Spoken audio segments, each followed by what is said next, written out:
Déjà dans son récit, sur la guerre des Gaules, Jules César utilise le terme d'oppidum pour désigner des habitats ouverts, fortifiés, et généralement situés sur une hauteur, qui constituent aussi des lieux économiques, d'échange, dans lesquels il a pu ravitailler ses légions. L'oppidum de Gaujac, situé au sommet de la colline Saint-Vincent, s'inscrit exactement dans cette tradition antique. Des termes romains y ont été découverts semblant dater du VIe siècle avant Jésus-Christ. Par la suite, un village s'y implanta quelques siècles plus tard, comme en attestent les tessons de poterie, les blocs de pierre de taille et enfin, les vestiges d'une chapelle du XIe siècle. Durant le Haut Moyen-Âge, l'oppidum Saint-Vincent de Gaujac servira de lieu de refuge lors des conflits.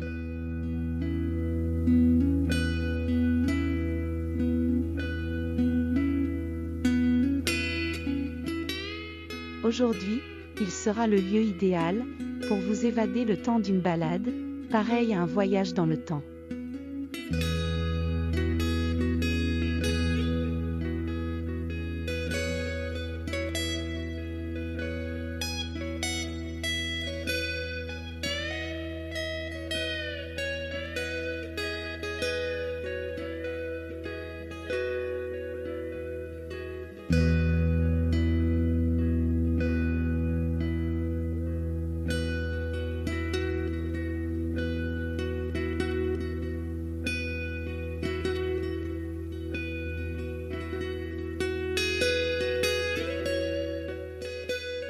L'oppidum était connu de longue date. Ce sont les archéologues Bourilly et Mazovic qui signalent déjà en 1911, dans une synthèse sur les enceintes pré- et proto-historiques du département du Gard, des vestiges considérables sur l'oppidum Saint-Vincent, à côté de Gaujac.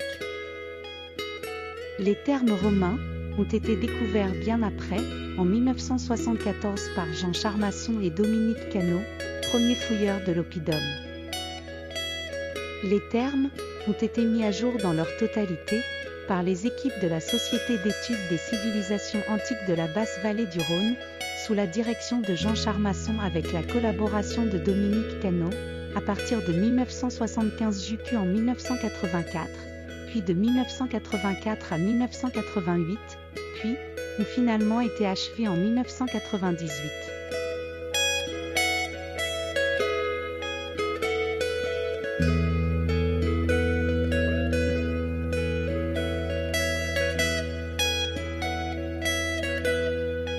Il sera mis en évidence que les thermes ont été édifiés au 1er siècle de notre ère, sur la 3e terrasse du versant méridional de l'oppidum à degrés. Ils ont connu 2 états successifs de construction. Le premier bâtiment était en cours de construction en 20 après Jésus-Christ. 3 salles contiguës furent érigées. La première au nord, orientée est-ouest, était le vestiaire d'allée, entouré de bancs pour le dépôt des vêtements.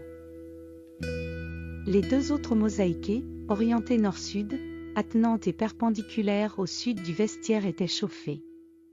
L'une, à l'est, était la salle tiède, l'autre, à l'ouest, était la salle chaude.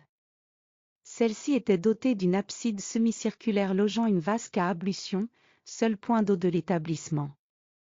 2 fours au sud propulsaient la chaleur dans les hypocaustes des 2 pièces. À l'est de ces bâtiments s'allongeait la palestre, de laquelle s'ouvrait une entrée monumentale.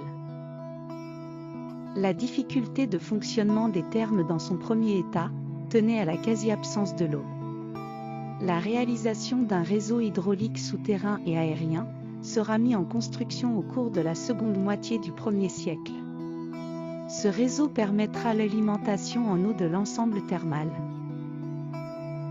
Au cours des années 90 à 100, une citerne de 80 mètres cubes viendra s'appuyer sur la face extérieure du mur de clôture orientale et les salles furent réaménagées en conséquence. La salle tiède reçut une baignoire monolithique en calcaire, scellée dans une abside rectangulaire, qui était chauffée par un four. La salle chaude bénéficia de 2 piscines au nord, qui occupaient la largeur de la salle. La vasque à ablution fut conservée. La palestre, trop encombrée par les installations hydrauliques, et l'abside de la baignoire, devint une cour de service tandis qu'une nouvelle palestre, bordée de portiques sur 3 côtés, et d'une abside s'ouvrant sur le paysage au sud, était mise en place à l'ouest du vestiaire.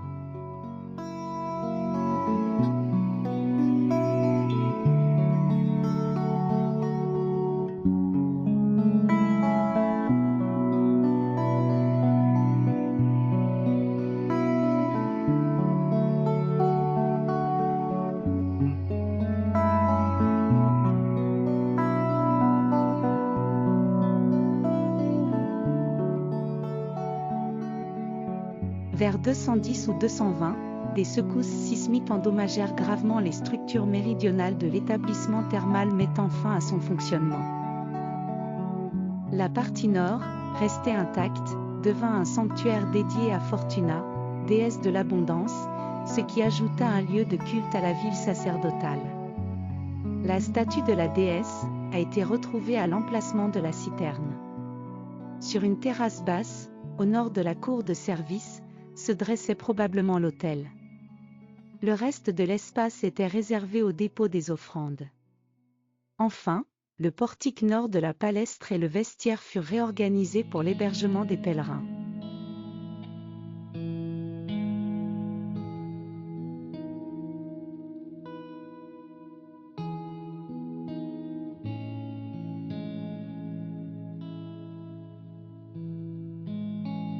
Ce seront finalement les Gaulois qui entoureront la ville sur le versant est, d'un puissant rempart de blocs de grès. Ce sanctuaire attirera les foules de pèlerins de la basse vallée du Rhône.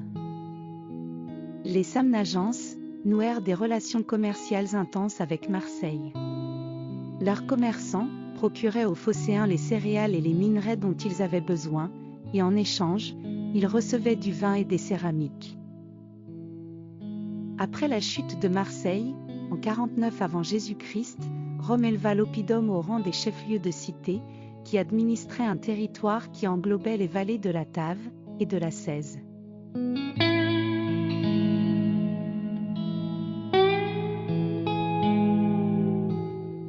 Concernant les Samnagenses, la ville antique de Murviel devait être la capitale du peuple des Samnagenses dont le territoire couvrait probablement une partie de celui de l'agglomération actuelle de Montpellier. Il reste toutefois une polémique, car la capitale de ce peuple de Gaulois était avant ses découvertes récentes, située sur l'oppidum de Gaujac dans le Gard.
L'oppidum, dans son ensemble, fut abandonné à partir du milieu du IIIe siècle.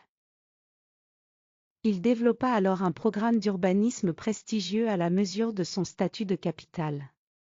Un nouveau rempart doté de tours, un établissement thermal, plusieurs temples, un réseau de rues et de places, très vraisemblablement aussi, un forum et une théâtre firent de cette agglomération le pôle politique et religieux de la région qu'habitaient les magistrats, des prêtres et des notables de haut rang.